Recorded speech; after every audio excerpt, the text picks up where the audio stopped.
মহামান্য রাষ্ট্রপতি জনাব মোহাম্মদ শাহাবুদ্দিন তার স্বাক্ষরযুক্ত পদত্যাগপত্র আজ 24শে জুলাই 2026 9 শ্রাবণ 1433 তারিখে রোজ শুক্রবার অপরাহ্ন 5:01 আমার নিকট পদত্যাগপত্র দাখিল করেছেন।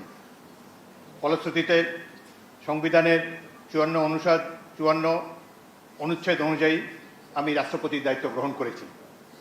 পদত্যাগপত্রটি আমি গ্রহণ করেছি এবং জাতীয় সংসদ সচিবালয়ের রেকর্ডে সংরক্ষণ এবং প্রয়োজনীয় প্রশাসনিক কার্যক্রম গ্রহণের জন্য নির্দেশ প্রদান করা হলো।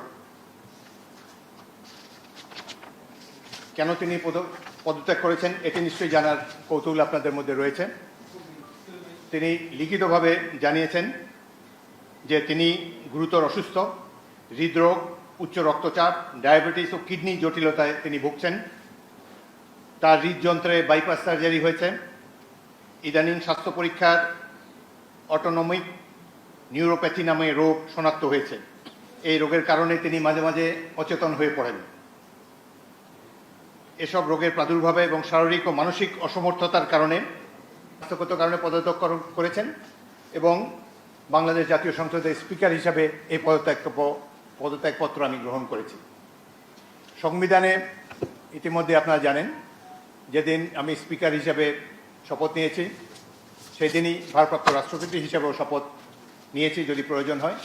একইভাবে আমাদের ডেপুটি স্পিকার সাহেব তিনিও যখন ডেপুটি স্পিকার হিসেবে শপথ নেন শপথের অংশে বর্ণিত থাকে যখন বলা হবে কোনো কারণে যখন স্পিকারের চেয়ার শূন্য থাকবে তখন ডেপুটি স্পিকারের পদের দায়িত্ব পালন করবেন। সুতরাং আজকে বাংলাদেশের নানা ধরনের কথাবার্তা আমি দুপুরে এসেই শুনছি। দেখা গেল যে এটি প্রকৃত, তিনি শারীরিক অসমর্থের কারণে পদত্যাগ করেছেন। আমি তার মঙ্গল এবং সুস্বাস্থ্য কামনা করি এবং আমার মনে হয় তিনি মাফিয়া সরকারের আমলে নির্বাচিত হলেও বর্তমানে জনগণের ভোটে যে সরকার নির্বাচিত হয়েছে তার প্রতি তিনি সমর্থন এবং শ্রদ্ধা প্রকাশ করেছেন সবসময়। আমি তার মঙ্গল কামনা করি। আপনাদের সবাইকে ধন্যবাদ।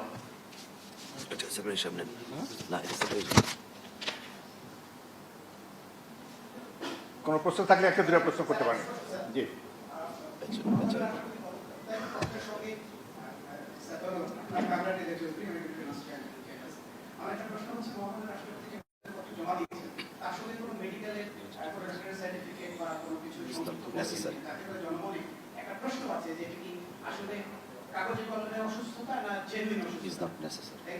আচ্ছা শোনেন, বাংলাদেশের রাষ্ট্রপতির পদত্যাগ একটি গুরুতর ঘটনা। এর সাথে দেশের ভালো মন্দও জড়িত। রাষ্ট্রপতি একজন মানুষ, তিনি অসুস্থ হতেই পারেন এবং তিনি রোগেরও নাম প্রকাশ করেছেন, লিখিতভাবে জানিয়েছেন তিনি কি কি রোগে ভুগছেন এবং মাঝে মাঝে তিনি অচেতন হয়ে পড়েন। এর জন্য ডাক্তারের সার্টিফিকেটের কোনো প্রয়োজন নেই, যিনি যেখানে নিজেই এটি দাবি করেছেন। সুতরাং আমরা আশা করি এই পদত্যাগের ফলে সকল ধোঁয়াশা পরিষ্কার হলো। কোনো ধরনের বিশৃঙ্খলা বা কোনো ধরনের বিরূপ মনোভাব কিংবা কনফিউশন যাতে এইসব ব্যাপারে না ঘটে। রাষ্ট্রপতি পদত্যাগের আগেও রাষ্ট্রপতিরা পদত্যাগ করেছেন বিভিন্ন কারণে।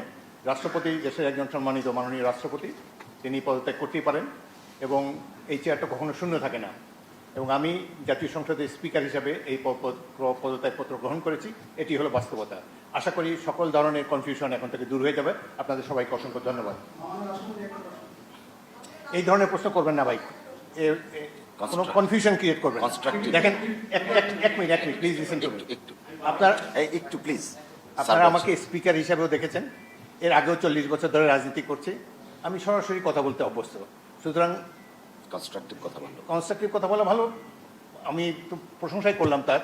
তিনি রিজাইন করেছেন স্বাস্থ্যগত কারণে, কি কি রোগের কথা তিনি বলেছেন, কিভাবে তিনি আমাদের কাছে দিয়ে সেটাই জেনেছি। এরপরে এটার মধ্যে তো আর অন্য কোনো কিছু নেই। যে বলেন একজন মহিলা বলেন,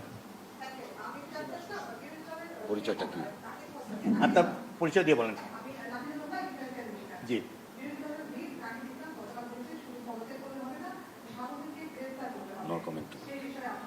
এ ব্যাপারে আমার কোনো মন্তব্য নাই। একটি গুরুতর সলেম অকেশন, দেশের রাষ্ট্রপতি পদত্যাগ করেছেন। Let us do justice to him. Thank you very much. Thank you.